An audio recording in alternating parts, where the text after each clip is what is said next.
હાલ એક ખૂબ જ દુઃખદ સમાચાર સામે આવી રહ્યા છે। ભારતીય ક્રિકેટ ટીમ હાલમાં ઓસ્ટ્રેલિયા સાથે 5 ટેસ્ટ મેચની શ્રેણી રમી રહી છે। હાલમાં આ સિરીઝની 5મી મેચ સિડની ક્રિકેટ ગ્રાઉન્ડ પર રમાઈ રહી છે અને તેમાં પણ ભારતીય ટીમનું પ્રદર્શન અન્ય મેચોની જેમ જ રહ્યું છે, જેના કારણે દરેક લોકો ખૂબ જ દુઃખી છે અને આ દરમિયાન વધુ એક દુઃખદ સમાચાર સામે આવ્યા છે। આ સમાચાર ભારત માટે આંતરરાષ્ટ્રીય ક્રિકેટમાં 18,575 રન બનાવનાર મહાન ક્રિકેટરની પુત્રી સાથે સંબંધિત છે, જે ગઈકાલે એક ભયાનક કાર અકસ્માતનો ભોગ બની હતી। વાસ્તવમાં કાર અકસ્માતનો ભોગ બનેલા દિગ્ગજ ભારતીય ક્રિકેટરની પુત્રી એટલે કે જે પૂર્વ ભારતીય કેપ્ટન સૌરવ ગાંગુલી છે। તે જાણીતું છે કે સૌરવ ગાંગુલીની પુત્રી સના ગાંગુલીનો ગઈકાલે બંગાળમાં કાર અકસ્માત થયો હતો।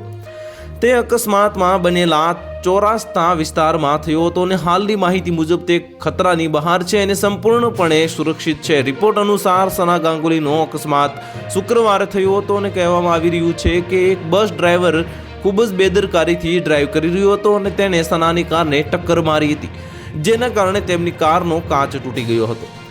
મળતી માહિતી મુજબ જ્યારે બસે તેને ટક્કર મારી ત્યારે સના કારની આગળ બેઠી હતી, જો કે તેમનો ડ્રાઈવર એકદમ સતર્ક હતો, જેના કારણે કોઈ ગંભીર અકસ્માત થયો ન હતો અને બંને ઠીક છે। કહેવામાં આવી રહ્યું છે કે પોલીસે બસ ડ્રાઈવરને કસ્ટડીમાં લઈ લીધો છે। તો હાલ માટે આટલું જ। મળીશું નવી અપડેટ સાથે। જો તમને અમારા વિડીયો પસંદ આવતા હોય તો વિડીયોને લાઇક કરી દેજો, ચેનલને સબસ્ક્રાઇબ કરી બાજુમાં આવેલા બેલ આઇકનને દબાવી દો, જેથી તમને આવા સમાચારની અપડેટ મળતી રહે।